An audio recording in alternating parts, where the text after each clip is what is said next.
İyi günler arkadaşlar. Kanalımıza hoş geldiniz. Bugün yine sizler için yepyeni videolarla karşınızdayım.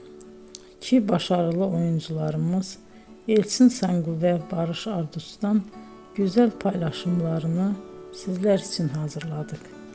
Elçin Sangu, Sevdim Alabora, Yalancı ve Mumları, Kiralık Aşk, İyi Günde Kötü Günde bu dizilerde rol almış ve herkes tarafından çok beğenilmiştir.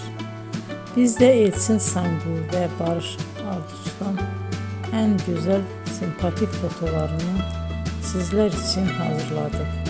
Bu karelerin devamını istiyorsanızsa emeğe saygı olarak kanalımıza abone olup yorum yazmayı unutmayın arkadaşlar. Teşekkür ederim.